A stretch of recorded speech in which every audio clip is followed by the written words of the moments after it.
আসসালামু আলাইকুম দর্শক, welcome back to my channel বাংলার রান্না। আজকের পর্বে আমি আপনাদের তৈরি করে দেখাবো কাঁচা পাকা আমের মশলাদার টক ঝাল মিষ্টি আচার। আমগুলো নিয়ে আসার দু একদিন পর কিছু আম পেকে গেছে, তো কাঁচা পাকা আম মিক্সড করে আমি আচারটি বানাবো। দেখতে থাকুন, আশা করছি ভালো লাগবে। ভালো লাগলে পুরো ভিডিওটি স্কিপ না করে দেখার জন্য অনুরোধ রইল। এখানে প্রায় 2 কেজির মতো আম নিয়েছি। আমগুলো ছিলে মাঝখান দিয়ে কেটে টুকরো করে নিয়েছি আটি বাদে। কিছু শুকনো মশলা নিয়েছি, 1 চামচ ধনিয়া, 1 চামচ জিরা, 2টা তেজপাতা কেটে নিয়েছি, 2-3টা দারুচিনি, 2টা ছোটো এলাচ আর 4-5টার মতন শুকনো মরিচ, 1 চামচের মতন পাঁচফোড়ন। এগুলো দেখতেই পাচ্ছেন। কিছু আম হালকা পাকা, কিছু কাঁচা। আমগুলো ভালো মতো ধুয়ে স্টেইনারে পানি ঝরাতে দিয়েছি। এবার আমি একটা পাত্রে 1 কাপের মতন সরিষার তেল নিয়ে নিব। চুলার আঁচটি মিডিয়াম থেকে লো ফ্লেমে রাখবেন। আচারটি কিন্তু সরিষার তেল দিয়ে তৈরি করতে হবে। এরপর আমি 3-4টি শুকনো মরিচ কেটে নিচ্ছি। মাঝখান দিয়ে চিড়েও দেওয়া যাবে, আস্তেও দেওয়া যাবে, আমি কেটে নিচ্ছি।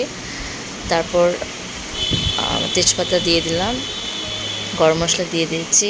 এরপর 1 চামচ পাঁচফোড়ন অ্যাড করলাম। এরপর হালকা করে নেড়ে চেড়ে আমি কেটে রাখা আমগুলো দিয়ে দিব। আমগুলো সিদ্ধ করে নেওয়ার কোনো দরকার নেই, রান্না করতে করতেই আমগুলো গলে যাবে। এরপরে আমি পরিমাণ মতন লবণ দিব। এখানে আমি 1 চামচ লবণ অ্যাড করেছি। আপনারা আপনাদের স্বাদ মতন লবণ ব্যবহার করবেন।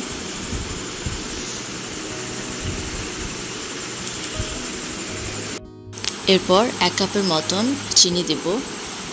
যেহেতু আমি আচারটি টক মিষ্টি ঝাল আচার তৈরি করছি, সে কারণে মিষ্টিটা আপনাদের পছন্দ মতন আমি এখানে 1 কাপ চিনি ব্যবহার করেছি। এখন আমি এটা মিক্স করে নিচ্ছি। এই পর্যায়ে চুলার আঁচটা হাই ফ্লেমে থাকবে। এভাবে নাড়তে নাড়তে চিনি গলতে শুরু করবে, দেখতেই পাচ্ছেন।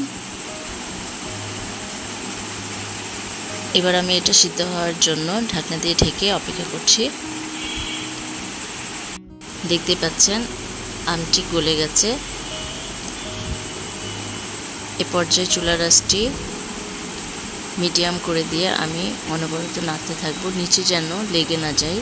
নিচে লেগে গেলে আচারের স্বাদটি নষ্ট হয়ে যাবে, সে কারণে খেয়াল রাখতে হবে নিচে যেন লেগে না যায়।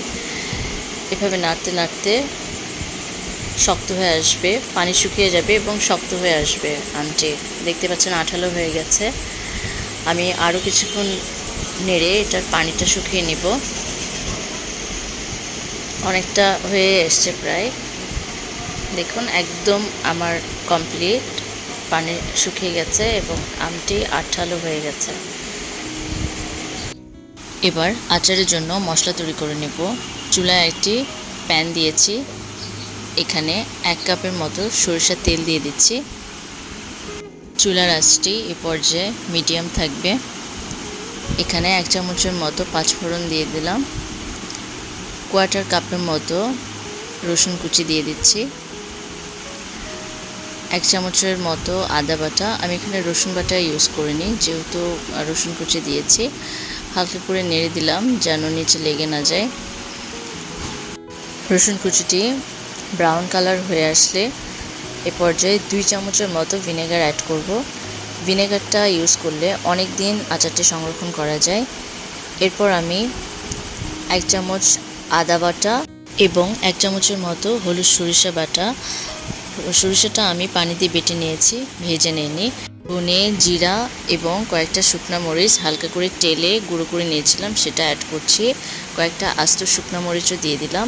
1/2 চামচের মতো বিট লবণটা দিলে অনেক টেস্টটা বেড়ে যায়। 1/2 চামচের মতো শুকনো মরিচের গুঁড়ো, 1/2 চামচের মতো ধনে গুঁড়ো, 1/2 চামচ হলুদের গুঁড়ো অ্যাড করছি। এরপর হালকা করে তেলের সাথে নেড়ে চেড়ে নিব। খেয়াল রাখতে হবে নিচে যেন লেগে না যায় মশলাগুলো। এভাবে কিছুক্ষণ ভেজে নেওয়ার পরে আমি আচারের সাথে মিক্সড করব। মশলাটা আচারের সাথে মিক্সড করব। এভাবে হালকা হাতে নেড়েচেড়ে মিক্সড করে নেব। আচারটি ঠান্ডা হয়ে আসলে আমি কাচের বয়ামে নিব। মাঝে মাঝে রোদে দিলে এবং ফ্রিজে রাখলে আচারটি অনেক দিন সংরক্ষণ করা যায়। এখন আমি কাচের বয়ামে আচারটা নিয়ে নিচ্ছি। এরকম জারে আমার 2টো জার হয়েছে আচারটা দেখে মনে হচ্ছে অনেক মজা হয়েছে, আসলেই মজা হয়েছে। আচারটি আপনারা খালিও খেতে পারেন, যেহেতু টক ঝাল মিষ্টি খেতে মজা লাগবে। খালিও খাওয়া যাবে, আবার সাদা ভাত, পোলাও, খিচুড়ি, বিরিয়ানি এগুলোর সাথে খেতে অনেক মজা লাগে। তো রেসিপিটি ভালো লাগলে আপনারা বাসায় ট্রাই করে দেখতে পারেন এবং আমাকে অবশ্যই কমেন্ট করে জানাবেন কেমন লাগলো আপনাদের রেসিপিটি। ভালো লাগলে অবশ্যই একটি লাইক, কমেন্ট এবং চ্যানেলটি সাবস্ক্রাইব করে পাশে থাকবেন। আল্লাহ হাফেজ।